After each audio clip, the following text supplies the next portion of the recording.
Hello everybody, welcome to definite success Pathshala, जहाँ पर success बिल्कुल डेफिनेट है। और मैं हूँ अनीशा, आपकी अपनी इंग्लिश एजुकेटर।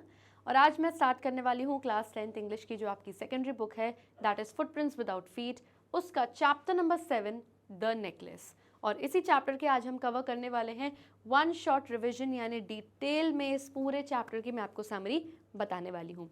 लेकिन समरी स्टार्ट करने से पहले एक छोटा सा इंट्रोडक्शन देख लेते हैं।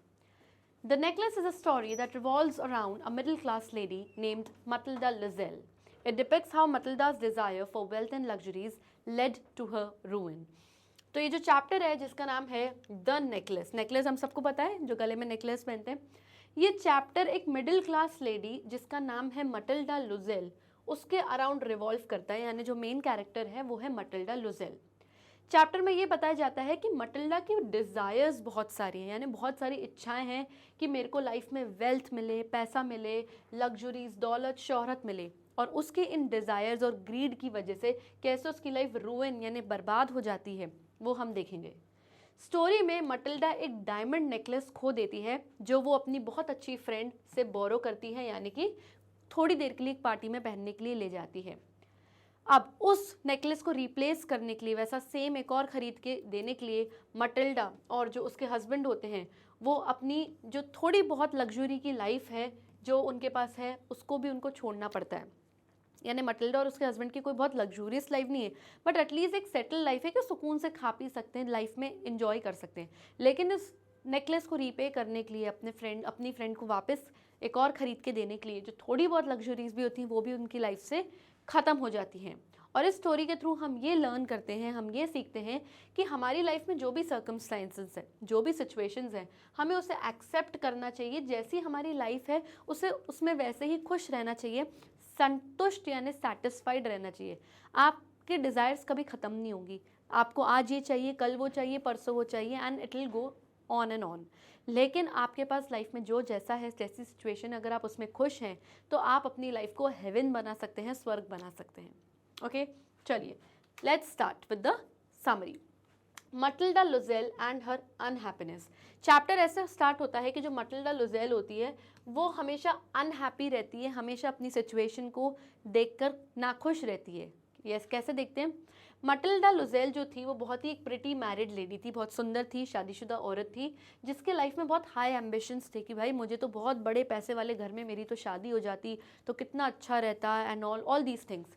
उसकी हमेशा से विश रही कि एक वेल्दी लाइफ रहे, यानी ये काफ़ी पैसे वाली हो।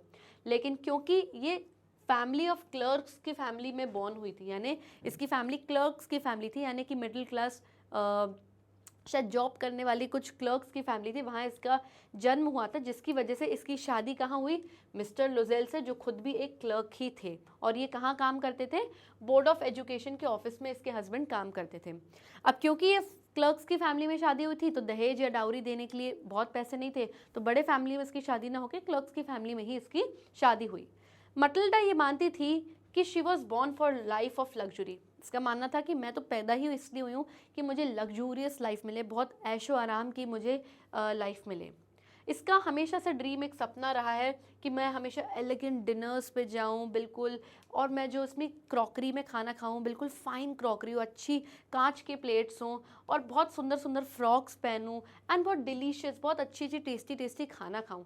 उसको हमेशा से इन्हीं चीज़ों का वो सपना देखती थी। लेकिन उसकी रियलिटी, जो एक्चुअली सच्चाई थी उसकी लाइफ की, वो क्या थी? वॉज पॉवर्टी, की ये बहुत गरीब थी, है ना। और इस वजह से वो हमेशा अनहैप्पी रहती थी, यानी कि नाखुश रहती थी। अब गरीब थी का मतलब ये नहीं था कि बर्तन मांजती थी, गरीब थी का ये नॉर्मल मीडियम फैमिली थी, घर में मेड थी काम करने के लिए एंड ऑल, एक अच्छी लाइफ थी मतलब, ठीक है।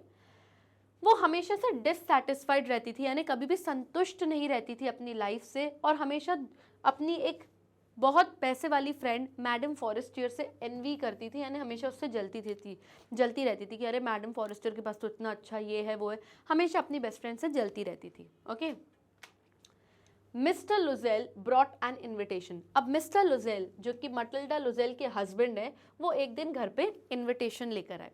किसका इन्विटेशन था और कहाँ जाना था? Let's read.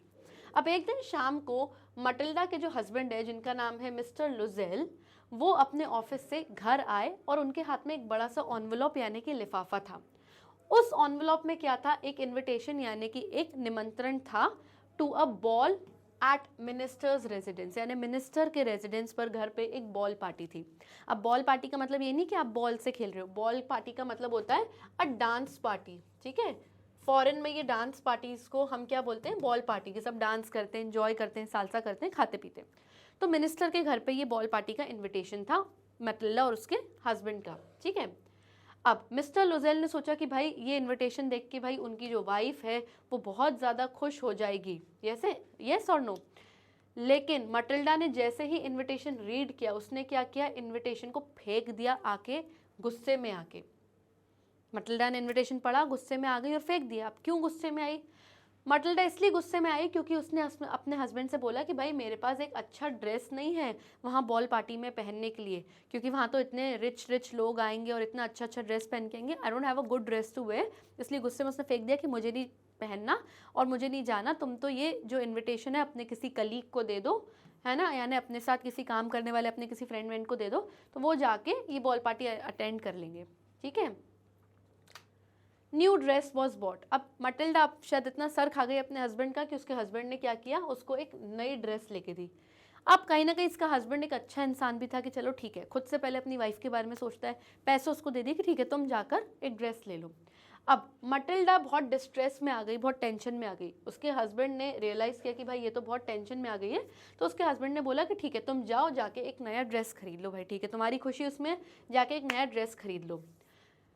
उसने अपनी वाइफ से पूछा कि कितने पैसों की ज़रूरत पड़ेगी वो ड्रेस खरीदने के लिए। तो मटिल्डा ने थोड़ी देर सोचा कि कितने मांगूं और फिर बोला मुझे 400 फ्रैंक्स की ज़रूरत पड़ेगी ड्रेस खरीदने के लिए, क्योंकि उसको पता है कि अगर वो ज़्यादा पैसे मांगेगी तो उसका हस्बैंड रिफ्यूज़ ही कर देगा, मना ही कर देगा कि रहने दे, चुपचाप घर पे बैठो, नहीं जाना पार्टी में। तो 400 फ्रैंक्स उसने माने। अब मिस्टर लुजेल जो उसके हस्बैंड थे, उन्होंने ये 400 फ्रैंक्स जो मनी थे मटिल्डा को दिए। उस बेचारे ने ये 400 फ्रैंक्स बहुत टाइम से सेव करके रखे थे कि मैं एक गन खरीदूंगा इससे, और क्या करूंगा, अपने फ्रेंड्स के साथ मैं संडे को जाऊंगा लार्क्स को शूट करने, यानी बर्ड हंटिंग के लिए उसको अपने फ्रेंड्स के साथ जाना था संडे के दिन। और लार्क्स क्या होती है, लार्क्स इस बर्ड का नाम है, this is the lark bird, कि इसको शूट करने के लिए जाऊंगा, I will have a good time with my friends. बेचारा कब से इस शूटिंग गन को खरीदने के लिए अपने पास पैसे सेव कर रहा था, बट मटिल्डा की खुशी थी तो उसने खुद की खुशी को छोड़ के, he was a selfless man, और अपनी वाइफ को ड्रेस के लिए पैसे दे दिए। Matilda was still unhappy. अब इस लड़की को, इस लेडी को इतने पैसे मिल गए, ड्रेस खरीद ली, लेकिन अभी भी अनहैप्पी है, यानी नाखुश है। क्यों है भाई? अब मटिल्डा एक बढ़िया सा नया ड्रेस लेके आ गई, लेकिन अभी भी शी इज़ अनहैप्पी। यस, उसके हस्बैंड ने रीज़न पूछा कि भाई अब क्यों तुम इतनी अनहैप्पी हो, तो मटिल्डा उनको बोलती है कि अब मेरे पास इस ड्रेस के साथ मैचिंग ज्वेलरी नहीं है पहनने के लिए। तो उसके हस्बैंड ने बोला कि एक काम करो, तुम नेचुरल फ्लावर्स, जो रियल फ्लावर्स होते हैं उसकी ज्वेलरी बना के पहनो, you will look very beautiful. Matilda बिल्कुल भी इस आइडिया से कन्विंस नहीं थी, कि कहती नहीं नहीं इतनी अच्छी बड़ी बॉल पार्टी में मैं फ्लावर की ज्वेलरी पहन के चलूँ, अच्छा थोड़ी लगेगा, और मैं वहाँ पार्टी में जो रिच वुमेन, जो पैसे वाली औरतें आएंगी उनके बीच में बहुत शैबी दिखूंगी, गंदी सी दिखूंगी वो फ्लावर्स पहनकर। फिर फाइनली उसके हस्बैंड ने एडवाइस किया कि चलो ठीक है तुम एक काम करो, तुम मैडम फॉरेस्टियर के पास जाओ जो कि तुम्हारी बहुत अच्छी फ्रेंड है और वो रिच भी है, उससे तुम ज्वेलरी बोरो कर लो, यानी थोड़ी देर पार्टी में पहनने के लिए ले लो और फिर उसको रिटर्न कर देना। Matilda got necklace from madam Forestier. अब ये आइडिया मटिल्डा को अच्छा लगा और वो मैडम फॉरेस्टियर के घर जाती है एक नेकलेस बोरो करने के लिए। अगले दिन मटिल्डा अपनी फ्रेंड के घर, मैडम फॉरेस्टियर के घर जाती है और वो उनको बोलती है, अपनी प्रॉब्लम बताती है कि भाई ऐसी ऐसी प्रॉब्लम है, मुझे पार्टी में जाना है, मुझे ज्वेलरी चाहिए। मैडम फॉरेस्टियर अपना पूरा ज्वेलरी का केस, यानी पूरा ज्वेलरी रखने का जो बॉक्स, जो पूरा डब्बा था, वो मटिल्डा के सामने ले आई कि ठीक है you can make your choice, इसमें से तुम्हें जो अच्छा लगे मटिल्डा तुम ले जाओ ज्वेलरी। मटिल्डा ने बहुत सारे पीसेस जो थे, नेकलेस थे, ट्राई करके देखे, बट अल्टीमेटली फाइनली एक डायमंड नेकलेस उसको बहुत पसंद आया और उसने डिसाइड किया कि मैं तो यही वाला बोरो करूँगी। उसने अपनी फ्रेंड से पूछा ये ले लूँ, उसकी फ्रेंड ने बोला ओके ले जाओ पहन लो, और मटिल्डा को अपना ज्वेलरी भी उसकी अब अरेंज हो गई। Matilda at the night of ball. Finally Matilda पूरा रेडी होके जाती है नाइट ऑफ बॉल, यानी उस पार्टी की रात को वहाँ पे तैयार होके जाती है। अब जैसे ही वो रात आई, वो नाइट आई बॉल की, यानी पार्टी वाली नाइट आई, मटिल्डा वहाँ पर गई तैयार होके and she looked very beautiful, बहुत सुंदर दिख रही थी। सब लोग उसकी तरफ देख रहे थे और वो मानो एक सेंटर ऑफ अट्रैक्शन हो गई थी, यानी सबकी नज़र मटिल्डा के ऊपर ही थी। वो उसने बहुत एक्साइटमेंट के साथ एंजॉय किया, डांस किया और उस दिन वो बहुत खुश थी। जब तक वो डांस कर रही थी, इंजॉय कर रही थी, तब तक उसका हस्बैंड दूसरे फ्रेंड्स अपने मैन के साथ बैठा हुआ था and he was also enjoying. या फाइनली रात के 4 बज गए, 4 AM हो गया मॉर्निंग में, यस, एंड लुजेल्स यानी मटिल्डा एंड उसके हस्बैंड ने डिसाइड किया कि भाई अब सुबह 4 बजे घर जाएंगे पार्टी वार्टी करके। फाइनली अब सुबह 4 बज गए, काफ़ी लेट हो गया, तो मटिल्डा ना जल्दी जल्दी वॉक करके स्ट्रीट की तरफ गई ताकि कोई उसको देखे ना। अब क्यों जल्दी जल्दी वॉक करके गई, क्योंकि सब तो अपनी कार में आए थे, लेकिन मटिल्डा के पास कार नहीं थी, तो वो शायद आगे कुछ कैरेज कुछ रिक्शा लेने वाली थी, इसलिए उसने कहा कि जल्दी जल्दी वॉक करके आगे चलते हैं सो दैट कोई हमें देखे ना कि हम कोई कैब या ऑटो रिक्शा वगैरह हम कैच कर रहे हैं। ओके, फिर जब वो स्ट्रीट पर गए तो उनको कोई कैरेज कोई गाड़ी वगैरह कुछ ऐसा कुछ मिला नहीं, काफ़ी देर तक उन्होंने वॉक किया। फिर काफ़ी डिस्टेंस तक उन दोनों हस्बैंड वाइफ ने वॉक किया और रिवर की तरफ तक गए। फाइनली उनको एक कैरेज मिल गया और कैरेज में बैठ के वो जो कैरेज था उनको घर तक उसने ड्रॉप किया, छोड़ दिया घर पे। The necklace was lost. अब जैसे वो घर पहुंचे उन्होंने रियलाइज़ किया कि जो नेकलेस मटिल्डा के गले में था, जो मैडम फॉरेस्टियर से बोरो किया हुआ था, वो अब खो गया है, इट हैज़ बीन लॉस्ट। अब जैसे ही मटिल्डा घर वापस गई, अपने ड्रेस वगैरह चेंज कर रही थी, उसको लग रहा था फाइनली मैं एक आखिरी बार मिरर के सामने अपना लुक देखूं कि मैं कैसी दिख रही हूँ और फिर आई विल चेंज, क्योंकि आज मैं बहुत अच्छी लग रही हूँ। और अचानक से उसने नोटिस किया जो नेकलेस था वॉज नॉट अराउंड हर नेक, गले में वो नेकलेस था ही नहीं। वो जोर से चिल्लाई, शी क्राइड आउट, और उसने अपने हस्बैंड को इस बारे में इन्फॉर्म किया कि भाई नेकलेस तो है ही नहीं। उसका हस्बैंड वापस गया, वो पूरा रास्ता वॉक करते हुए एक एक जगह उसने सर्च किया, नेकलेस हर जगह देखा, पिछली रात जहाँ जहाँ वो गए थे उसने सब कुछ सर्च किया, यहाँ तक कि वो पुलिस के पास भी गया और उसने न्यूज़पेपर में एक एडवर्टीजमेंट यानी इश्तिहार भी छपवा दिया कि भाई जिसको ये नेकलेस मिलेगा उसको एक रिवॉर्ड मिलेगा, यानी कि इनाम भी मिलेगा। लेकिन फिर भी वो नेकलेस किसी को भी नहीं मिला।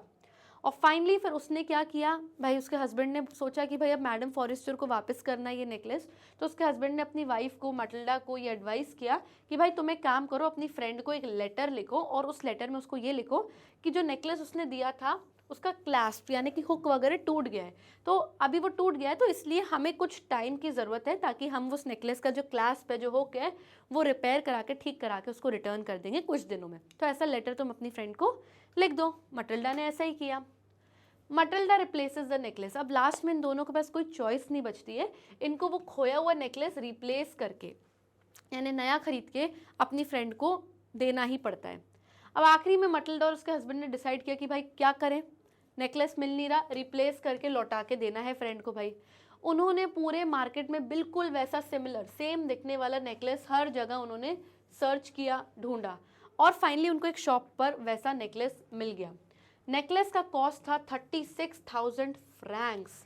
अब 36,000 फ्रैंक्स यानी it was a very big amount.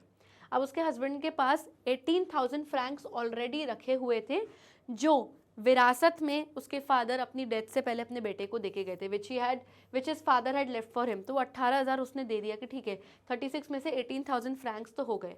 अब बचे हुए पैसे का क्या करें, अब बचे हुए पैसे का उन्होंने क्या किया, लोन ले लिया कि चलो ठीक है इसका लोन ले लेते हैं मार्केट से तो पैसे मिल जाएंगे। और फिर उन्होंने क्या किया, ये डायमंड नेकलेस एक खरीद लिया 36,000 फ्रैंक्स को और फाइनली ये नेकलेस उन्होंने खरीद के रिटर्न कर दिया अपनी फ्रेंड को, उसने दे दिया। अब आप सोचिए कि इनकी कितनी हालत ख़राब हो गई होगी कि जो उनकी सेविंग्स थी 18,000 फ्रैंक्स की वो भी चली गई और इनफैक्ट उन्होंने एक लोन कर्जा ले लिया है और नेकलेस खरीद के फ्रेंड को दे दिया, अब उनके पास कुछ नहीं बचा है। तो आप सोचिए उनके कितना फाइनेंशियली डिस्ट्रॉय हो गए होंगे वो लोग। लाइफ ऑफ पावर्टी, अब इनकी ज़िंदगी फुल पावर्टी यानी गरीबी सी भर गई। जैसे ही उन्होंने ये नेकलेस रिप्लेस करके यानी नया खरीद के अपनी फ्रेंड को दिया, मटिल्डा और उसका हस्बैंड पावर्टी यानी फुल गरीबी में रहने लगे। उन्होंने मेड जो घर पे काम करती थी, मेड बाई, उसको बोल दिया कि जाओ भाई, क्योंकि सैलरी देने का पैसा नहीं था। उन्होंने अपनी लॉजिंग्स चेंज कर दिए यानी कि जिस घर में रहते थे वो छोड़ के किसी छोटे घर में एक छोटे से कमरे में एक रेंट पे किसी एक रूम में रहने लगे। मटिल्डा घर का पूरा काम अकेले खुद करती थी और उसकी जो ड्रेसिंग हो गई थी वो बिल्कुल सिंपल हो गई थी क्योंकि अब पैसे नहीं थे अपने आप को मेंटेन करने के लिए और वो ग्रॉसरी वॉसरी खरीदने भी सब कुछ खुद करती थी। उसका हस्बैंड बेचारा दिन रात काम करता था, यानी डबल शिफ्ट्स पे काम करने लगा ताकि पैसे ज़्यादा कमाए और वो लोन का पैसा, कर्ज का पैसा वापस कर पाए। और फाइनली 10 साल बाद, पूरे एक डेकेड के बाद, दे वर एबल टू पे ऑफ द डेट, यानी कि वो जो कर्जा था वो 10 साल बाद चुका पाए।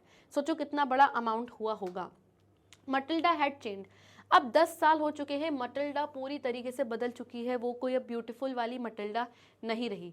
10 साल बाद मटिल्डा बहुत बदल गई है। वो अब बहुत बूढ़ी सी दिखने लगी है, एक अजीब सी स्ट्रॉन्ग एंड हार्ड वुमेन हो गई है, यानी कि उसके अंदर अब वो डेलिकेसी, वो नज़ाकत नहीं रही जो वह पहले जैसी रहती थी। उसके बाल आप जब भी देखो ऐसे मैसी जूड़ा वूड़ा बंधा हुआ है, और जो स्कर्ट्स वो पहनती थी बहुत ही अनइवन, यानी कुछ प्रेस करे हुए नहीं है, गंदे संदे पुराने पहने हुए हैं। उसके हाथ काम काम काम कर करके से रेड हो गए थे, और उसकी जो टोन हो गई थी बात करने की, बहुत लाउड हो गई थी, जैसे कि लोकल लेडीज़ गंदी तरीके से बात करती ना, चिल्ला चिल्ला के, वैसे वो बात करने लगी थी। और वो कभी भी जब भी बेचारी अकेली बैठी रहती थी, हमेशा वंडर करती थी, सोचती थी कि अगर मैंने वो नेकलेस नहीं खोया होता तो आज मेरी लाइफ कितनी अच्छी होती, हम लोग लाइफ में कितना प्रोग्रेस कर चुके होते, लेकिन हम तो बहुत पीछे चले गए लाइफ में। The truth of necklace revealed. अब ये नेकलेस का एक ट्रूथ था, एक सच्चाई थी, यानी कहानी में यहाँ पर आता है एक ट्विस्ट, वो अब रिवील होता है, यानी कि सबके सामने आता है। अब एक दिन संडे का दिन था, मटिल्डा शैम्स एल्सीज नाम की एक जगह थी, वहाँ पर वॉक कर रही थी, और वहाँ पर उसने किसको देखा? वहाँ पर उसने अपनी फ्रेंड मैडम फॉरेस्टियर को 10 साल बाद देखा, वही फ्रेंड जिससे उसने नेकलेस बोरो किया था। वो फ्रेंड उसकी बहुत चार्मिंग दिख रही थी, बहुत सुंदर, बहुत ब्यूटीफुल दिख रही थी, जैसे वो 10 साल पहले दिखती थी, आज भी वैसे ही she is looking very beautiful, उनकी फ्रेंड। मटिल्डा शुरुआत में थोड़ी सी हिचकिचा रही थी, हेजिटेंट थी, लेकिन बाद में उसने डिसाइड किया कि नहीं, मैं मैडम फॉरेस्टियर के पास जाती हूँ और आज मैं नेकलेस के बारे में बताती हूँ, क्योंकि अब तो 10 साल हो गए और मैंने तो उनका नेकलेस रिटर्न भी कर दिया था, तो बता देती हूँ कि भाई क्या हुआ था उस दिन। तो शुरुआत में मैडम फॉरेस्टियर ने तो मटिल्डा को रिकग्नाइज ही नहीं किया, पहचाना ही नहीं, क्योंकि वो बहुत बदल चुकी थी। यस, लेकिन फिर भी मटिल्डा ने अपना इंट्रोडक्शन दिया, उसको याद दिलाया, बताया कि मैं कौन हूँ।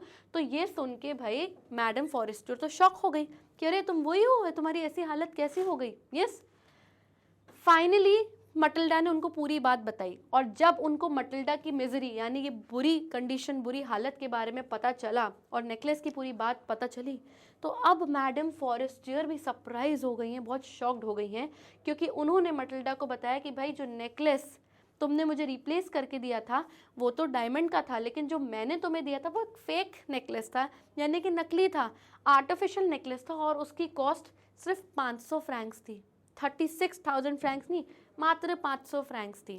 और ये सुन के मटिल्डा के पैरों तले मानो ज़मीन खिसक गई, क्योंकि उस नेकलेस के पीछे उसकी ज़िंदगी चेंज हो गई थी, वो गरीब बन गई, 10 साल बीत गए उनको वो लोन पे करते करते, उनकी फैमिली की सेविंग्स तक ख़त्म हो गई थी। यस, सो चिल्ड्रन, यहाँ पर स्टोरी तो ख़त्म होती है, लेकिन एक बहुत इंपॉर्टेंट मैसेज हमें स्टोरी से सीखते हैं कि लाइफ में हमें सेटिस्फाइड होना बहुत इंपॉर्टेंट है, क्योंकि लाइफ में अच्छी अच्छी चीज़ें तो ख़त्म नहीं होंगी, हमेशा आपको आज ये अच्छा दिख रहा है, कल वो दिखेगा, परसों वो अच्छा दिखेगा, लेकिन जो आपके पास लाइफ में है उसमें आपको खुश रहना है, सेटिस्फाइड रहना है, उसी में हमारी भलाई है, वही गॉड ने हमारे लिए प्लान करके रखा है। एंड सेकेंड थीम या मैसेज जो हमें स्टोरी से सीखते हैं वो है ऑनेस्टी, यानी सच्चाई, कि ऐसा भी हो सकता था कि जो मैडम फॉरेस्टियर है वो सच बताती ही नहीं मटिल्डा को, वो कहती अच्छा वो डायमंड का था, ओके ओके, सुन के चुप रहती, लेकिन उसने ऑनेस्टी दिखाई, सच्चाई बताई कि नहीं भाई, जो मेरा नेकलेस था वो तो नकली था, मतलब तुमने मुझे डायमंड का नेकलेस दे दिया है। तो आप सोचिए कि honesty is the best policy. यहाँ पर ऑनेस्टी ने भी एक अच्छा रोल प्ले किया, उसने एक अच्छी फ्रेंड का यहाँ पर रोल प्ले किया। सो ये 2 मैसेजेस हैं या थीम्स आप बोल सकते हो जो हमने इस चैप्टर में सीखी। चैनल को अगर सब्सक्राइब नहीं किया तो फटाफट से करिए, तब तक के लिए stay tuned, bye bye and take care.